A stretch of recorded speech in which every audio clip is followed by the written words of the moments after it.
Hello everyone, this is Jotto, bringing you the HearthStone Weekly, bringing you the top decks, bringing you the top cards, and the state of the metagame for this week's tournament. So without further ado, let's get started, shall we? Top 8 of ManaGrind's tournament. We had first place Dorox. Welcome back, Dorox. It's been a couple of weeks. He was playing a rogue mid-range deck, which is very odd for rogues. Second place, Windu, rogue spell power control. Third place, Moon, mage mid-range. Another interesting deck we haven't seen in a while. Good job to Moon for bringing us that. Fourth, Spaj continues his dominance by getting fourth place in this one with his Shaman mid-range deck. Fifth, Forsem playing Hunter Traps. Rave, all I know is that he was a mage, because I couldn't get any information on him. Seventh, Zveno playing Hunter Trap Control. Eighth, Kara playing Warlock Murlocs. That's amazing, by the way. And almost eighth, essentially, was Z playing Paladin Tokens. There was a tiebreak, exact tiebreak between the two of them, and because Kara was in the previous top 8, he was given the nod instead of Z. But good job, Z, anyway. First place, Dorox with his rogue mid-range deck. Now, most rogues either play aggro or spell power. This is completely different. This was playing things like Captain Greenskin for draw power, while still using the essentials like, Fan of Knives, Backstab. But the only spell power he really had was the Blood Mage Thalanosis, Dalaran Mage, and Ogre Magi, all of which are very, very good for their time or do an extra effect in the case of the Blood Mage. The Azure Drakes and the Senjin Shieldmasters and Sunwalkers proved to be the core of this deck for the mid-game, with Tinkmaster Overspark being used to get around Taunt and get rid of Giants especially, because even if it's a 5-5, it's still smaller than a 10-10. Spiteful Smith was a very interesting tech card he put in here because Rogue's hero power is a weapon. So as long as the Spiteful Smith is enraged, the Rogue hero power summons a 3-2 that becomes a 4-2. Very potent mid-game.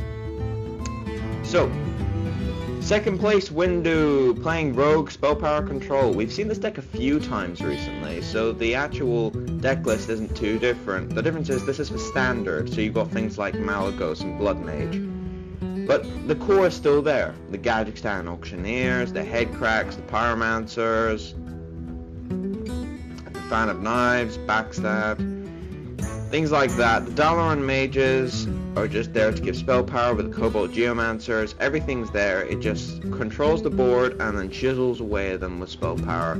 It's proven to be very effective, and it's a deck we're going to see more of in the future.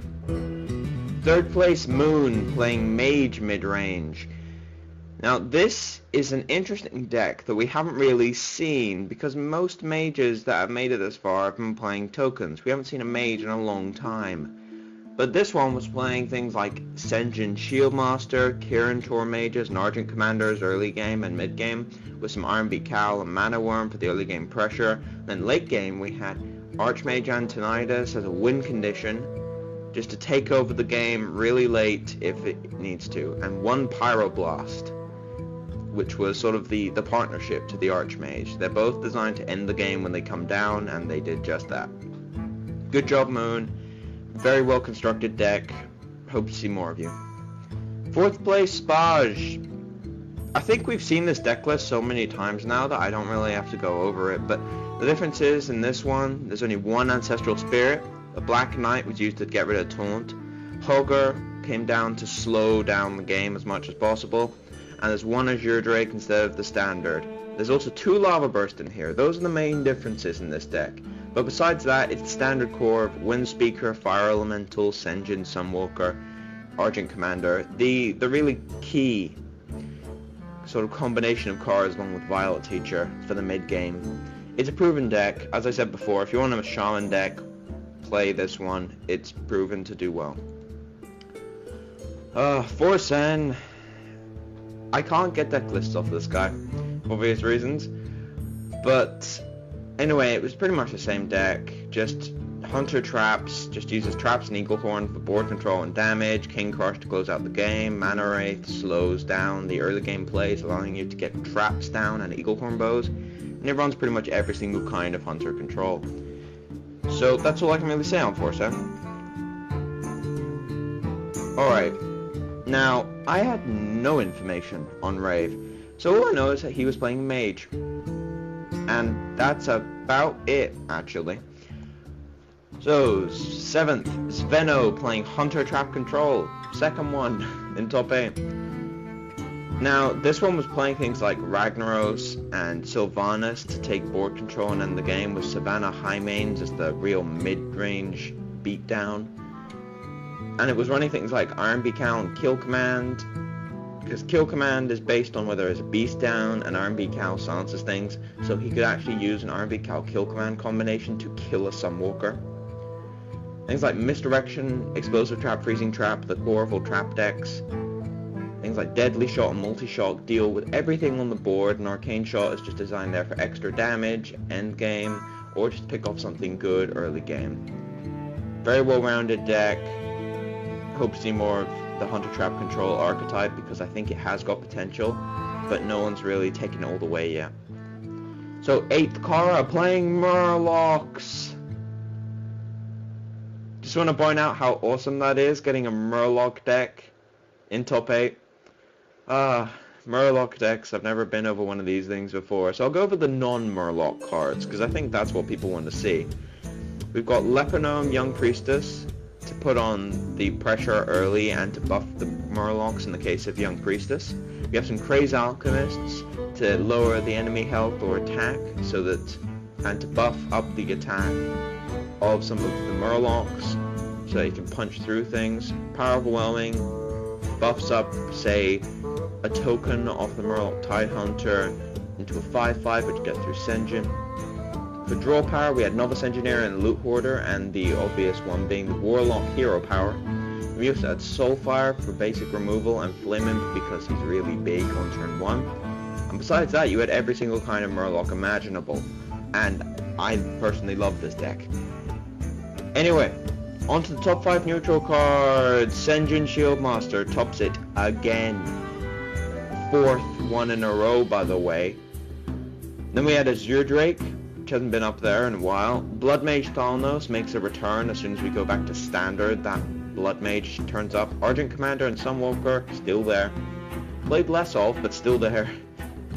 Sen'jin Shieldmaster. To be honest, if you want my opinions of this, I'd go on to one of my previous weekly shows. But for the sake of it, I'll just say the basics. He's a 4-drop wall that stops aggro, is really hard to deal with, he's very reliable, and late game he just stops one of their big minions from attacking because he has taunt. He's good at all types of the game, and yes, I have been calling him the Sen'jin Shieldmaster. That's actually deliberate, that's not a typo. But yeah, people are getting kind of sick of the Sen'jin Shieldmaster, but he's too good to give up, really. So yeah, he's just sitting around being awesome, and he's played in 3 decks.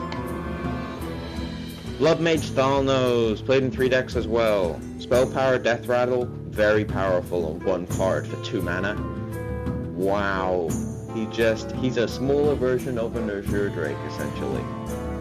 That's amazing. He comes down before any spells are cast. He's kind of like a Cobalt Geomancer in that respect. He comes down before spells are cast, buffs all of them up for 2 mana.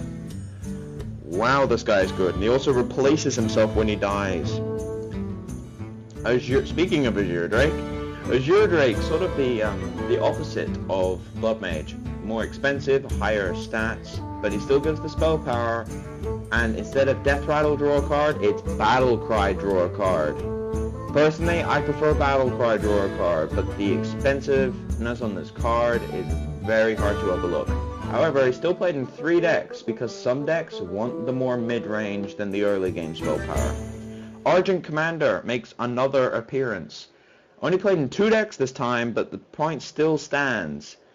He does 4 damage when he comes down, has Divine Shield so he doesn't die, and he can be bounced back to hand because he still has the charge when you bounce him. That's just amazing. He picks things off, he finishes people off with the 4 attack, he's really hard to remove, and he almost always 2-for-1s your opponent. Sun Walker, speaking of 2-for-1s, played in 2 of the top 8 decks. He's the biggest of all the taunt minions, essentially, as far as neutral cards go. 4, 5 for 6, not too good when you think about it on taunt, but then you realize he has Divine Shield. Now, this isn't just for the sake of Divine Shield, this also benefits from resurrection effects, because when he comes back with his Divine Shield.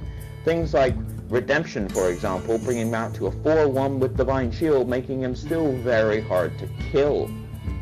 He's a very, very versatile taunt minion, and I expect to see a lot of him in future just because of how powerful he is when he comes onto the board.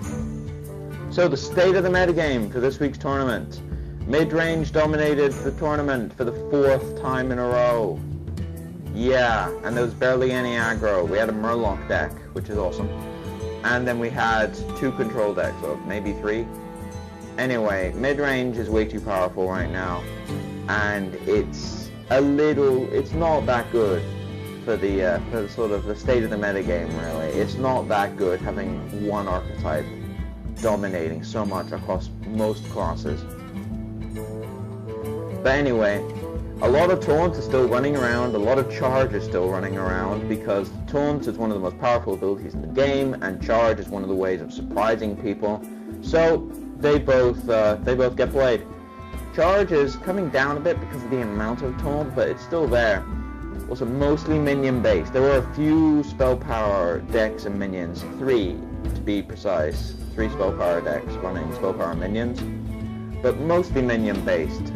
To be honest, there was 5 decks that were minion based and 3 that weren't. So yeah, the minions are really taking over the game. The mid-range minions are taking over the game currently, and we might see some changes soon. We have seen a patch before, we might see one soon now, fingers crossed. But anyway, this has been Jotto. If you like the content, please subscribe, make any comments if you have any feedback on what I should improve or what you liked. I will put the information for ManaGrind in the description. And if you want to talk to me directly, just hop on TeamSpeak. I'm there most of the time. But anyway, as for now, this has been Jotto, signing off.